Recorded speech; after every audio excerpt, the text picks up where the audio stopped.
रामपुर गांव में एक छोटा सा जंगल था जहां सभी पशु पक्षी बहुत खुशी खुशी रहा करते थे।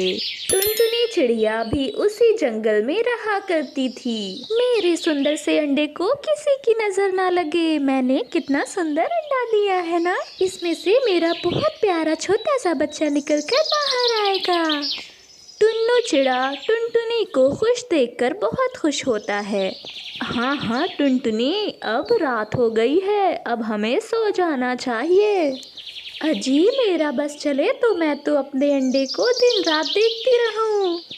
देखते ही देखते दोनों की आंख लग जाती है और दोनों सो जाते हैं। सुबह हो जाती है। अरे देखो तो, इस घोंसले में मेरे अंडे के सिवा एक और अंडा भी है। हाँ टुनटुनी, ये तो मैं देख रहा हूँ, पर ये किसका अंडा हो सकता है? अगर ये किसी पक्षी का अंडा है तो वो जानबूझकर हमारे घोंसले में ये अंडा रख कर गया है। अरे अरे काली बहन, किधर जा रही हो? इस अंडे को तो देखो, क्या ये अंडा तुम्हारा है या तुम जानती हो ये किसका अंडा है? नहीं, मैं तो नहीं जानती ये किसका अंडा है। मुझे तो पता है कि ये अंडा मुझे सड़क पे मिला था। मैंने इसे उठाकर इसके घोंसले में डाल दिया। मेरे पास इतना वक्त कहाँ कि मैं अंडे का देखभाल करूं।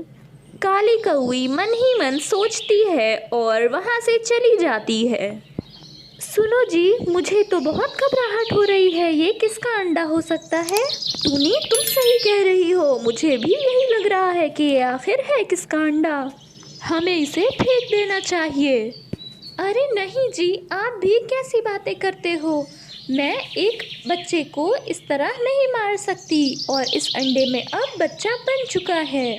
मैं किसी भी कीमत पे इस अंडे को नहीं तोड़ूंगी। अरे टुनटुनी, तो क्या तुम इसे पालोगी? मुझे नहीं पता, पर अभी फ़िलहाल मैं इस अंडे को कुछ नहीं करना चाहती। अभी इसे इसी घोंसले में रहने दें। टुनटुनी उस अंडे को तोड़ने से मना करती है और उसे अपने साथ अपने घोंसले में ही रखती है। एक दिन टुनटुनी के अंडे में से हलचल होती है और उसमें से छोटा सा बच्चा निकलकर बाहर आता है। अजी देखो तो, कितना सुंदर बच्चा निकला है हमारा। अरे हाँ, सही कह रही हो टुनटुनी, कितना सुंदर बच्चा है। बेटा, हम तुम्हारे माँ बाप हैं और ये तुम्हारा छोटा भाई। जब तक इसमें से तुम्हारा छोटा भाई बहन ना निकलता तब तक तुम इसकी अच्छे से देखभाल करना।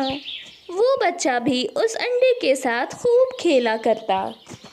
एक दिन खेलते खेलते वो अंडा घोंसले से नीचे गिर जाता है और गिरकर फूट जाता है। हे भगवान, ये क्या हो गया?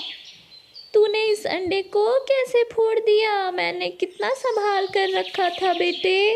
मामा, मुझसे जानबूझकर नहीं छूटा, मैंने गलती से गिरा दिया।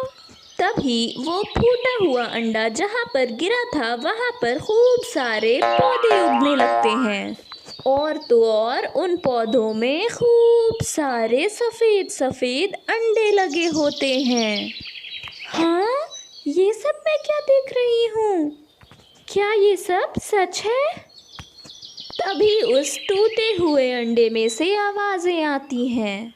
ये सब बिल्कुल सच है और मैं तुम्हें बता दूँ, मैं एक जादुई अंडा हूँ। मैंने बहुत सारे पक्षियों की परीक्षा ली पर किसी ने भी मुझे अपने साथ नहीं रखा। सब के सब खुद गर्ज निकले, पर एक तुम ही थी जिसने मुझे फेंकने का फैसला नहीं किया और तुमने मुझे पाला। इसी वजह से मैं तुम्हें खूब सारे अंडों के जादुई पौधे दे रहा हूँ। इतना कहना था कि वो टूटा हुआ अंडा गायब हो जाता है। टुन्नू चिड़ा जब घर आता है तो टुनटुनी उसे सारी बातें बता देती है। अरे टुनटुनी, ये सब तुम्हारी अच्छाई का नतीजा है। तुमने अपने बारे में ना सोचकर उस अंडे के बारे में भी सोचा। आजकल ऐसे पक्षी कहाँ मिलते हैं जो खुद के बारे में छोड़कर दूसरों के बारे में सोचे।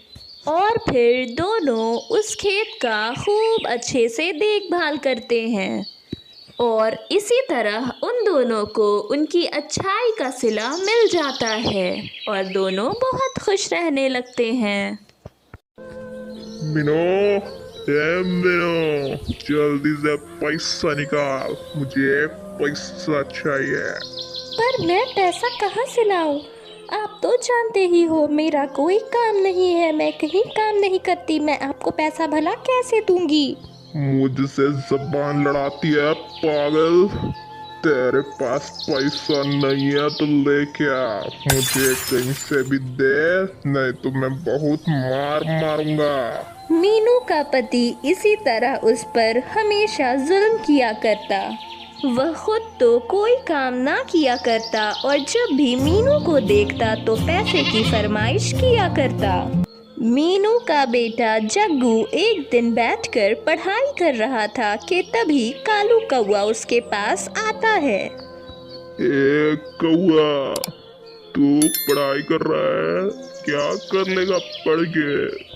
मुझे देख, मैं पढ़ के, बिना पढ़ के इतना हैंडसम लग रहा हूँ। जग्गू, तू अपने कमरे में जा। बीच में कौन बोला? बहुत मार मारूंगा। मीनू कालू कौवे की ये रोज रोज की घटिया बातें सुनकर घर से भाग जाती है। मेरे बच्चे, मैं घर से तो बाहर आ गई, पर मुझे ये नहीं पता कि अब हम लोग रहेंगे कहाँ। माँ, आप मुझे जहाँ ले चलोगी मैं आपके साथ वहीं जाऊँगा।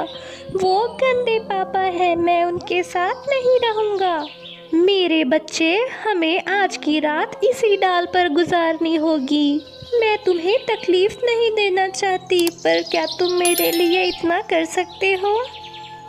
हाँ माँ, मैं आपके लिए कुछ भी कर सकता हूँ, ये तो कुछ भी नहीं। फिर दोनों माँ बेटा उसी डाल पर एक रात गुजार लेते हैं और सुबह होते ही वो जंगल की ओर निकल जाते हैं। वहाँ उसे एक तपस्वी बाबा दिखाई देता है। बाबा के ऊपर एक पेड़ की टहनी गिरने ही वाली थी कि मीनू उसे जाकर बचा लेती है। अरे बेटा, तुम यहाँ बताओ, तुम्हें किस चीज़ की ज़रूरत है? वो बाबा जी, मैंने तो आपको बस बचा लिया, मुझे किसी चीज़ की ज़रूरत नहीं, क्षमा करना बाबा जी। मीनू वहाँ से उदास होकर जाने लगती है। ठहर जाओ पुत्री, कहाँ जा रही हो?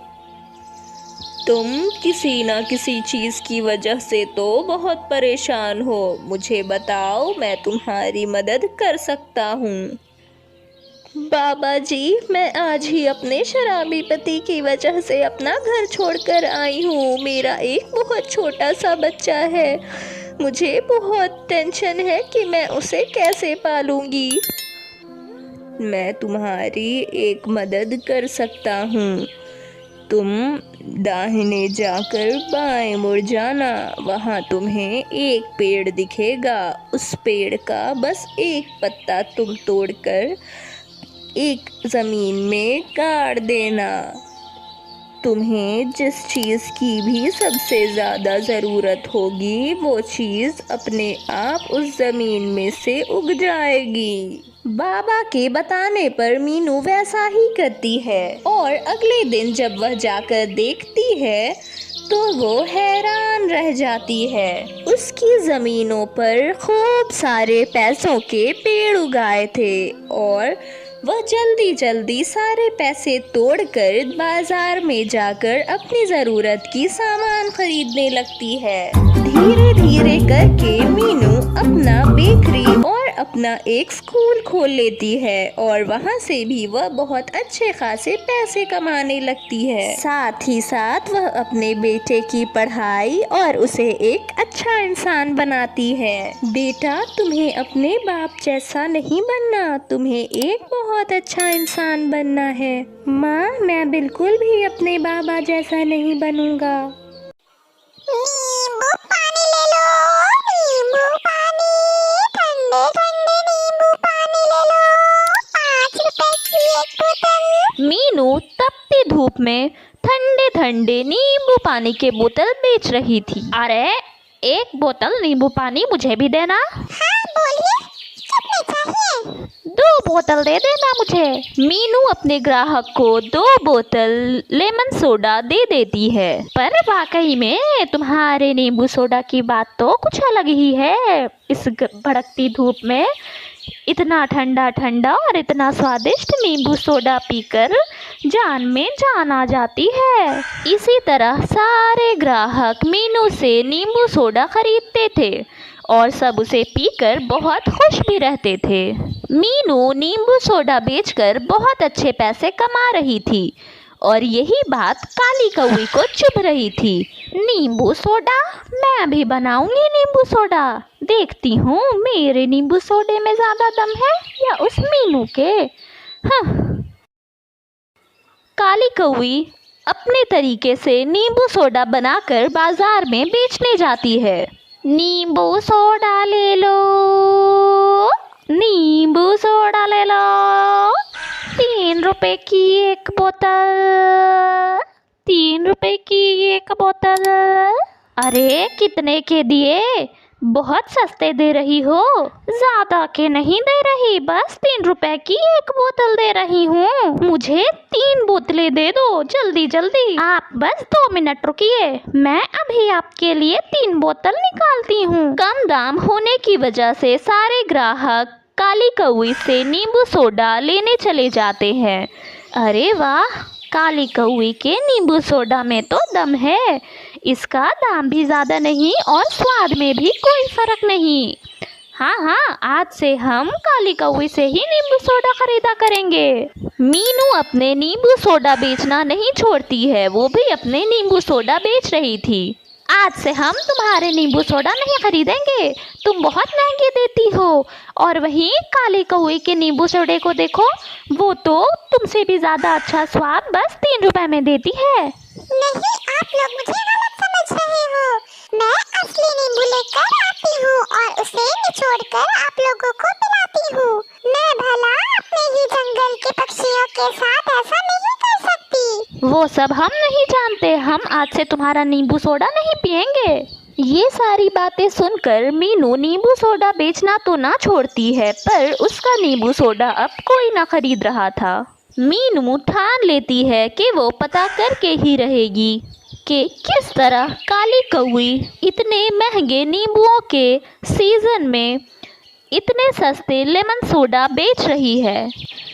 अरे जल्दी इधर आओ, देखो इसे क्या हो गया है, जल्दी आओ जल्दी। मीनू ये शोर सुनते ही जल्दबाजी में जाती है और वहां जाकर जो वो देखती है उसे देखकर वह हैरान रह जाती है। अरे, इसे अचानक से क्या हो गया है? अभी तो ये ठीक ठीक था।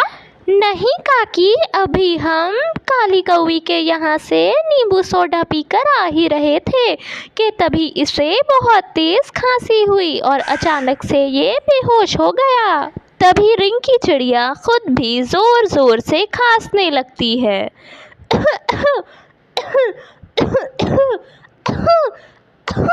और खांसते ही खांसते वो भी बेहोश होकर गिर जाती है। ये इन सबको अचानक से क्या हो रहा है? हमें इन्हें जल्द से जल्द अस्पताल ले जाना चाहिए। अरे भाई, ये सब अभी अभी काली कौवी के यहाँ से लेमन सोडा पीकर आए हैं। हमें उसे जाकर देखना चाहिए कि उसके लेमन सोडा में ऐसा क्या है जो सब पीकर ऐसे बेहोश हो रहे हैं। सारे पक्षी इकट्ठे होकर काली कौवी के पास जाते हैं और उससे पूछते हैं, भला मैं क्या मिलाऊंगी इस लेमन सोडा में, उसे कुछ और हुआ होगा।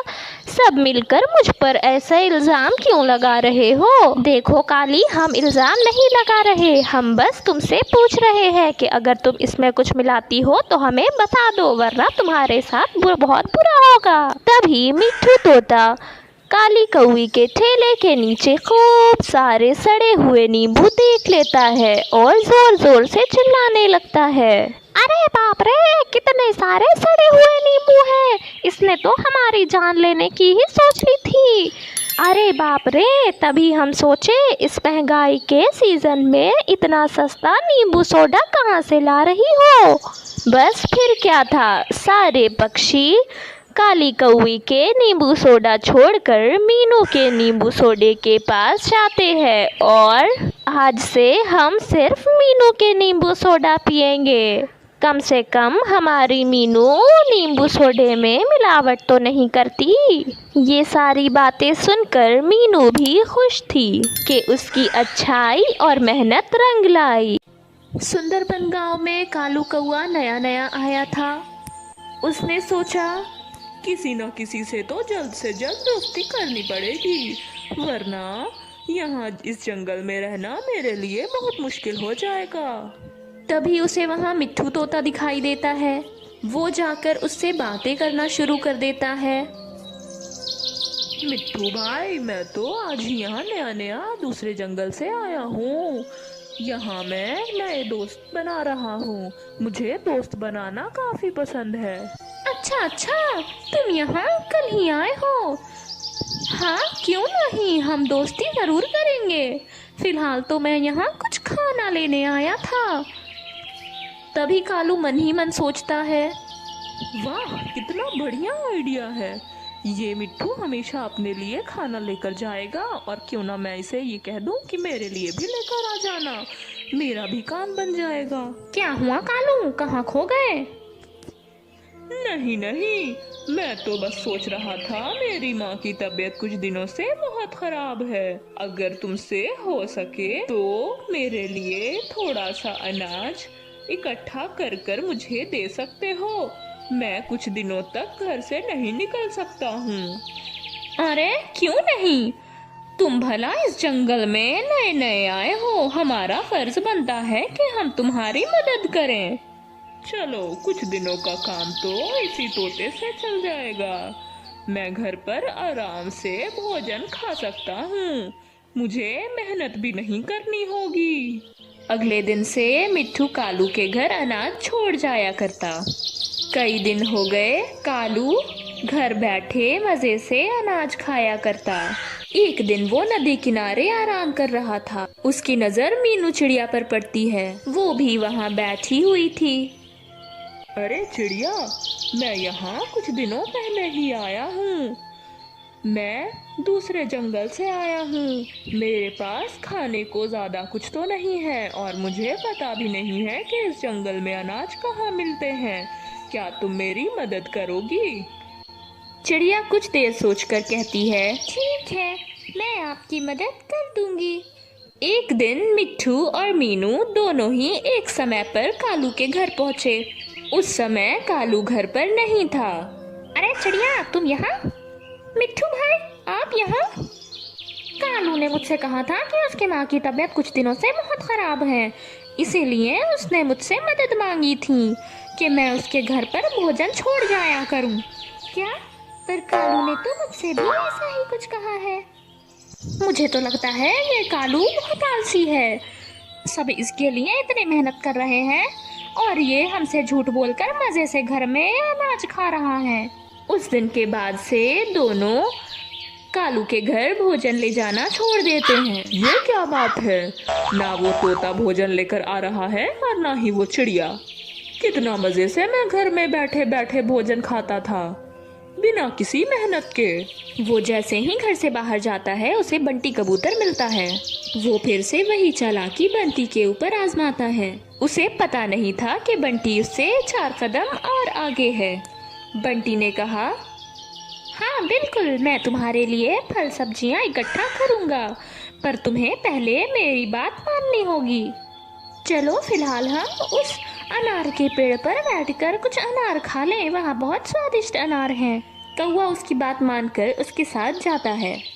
वो दोनों बहुत देर से मज़े ले लेकर अनार खा रहे थे। तभी उस पेड़ का मालिक जैकी चील वहाँ आ जाता है। बंटी ने उसे आते हुए पहले ही देख लिया था। वो उसे देखकर झट से भाग जाता है और वो चील कालू की बहुत पिटाई करता है। क्यों बे कौवे, तुझे सच में लगा था मैं तेरे लिए भोजन लेकर आऊंगा? मैं तेरा नौकर हूँ क्या? मैं तो बच गया, तू पिट गया।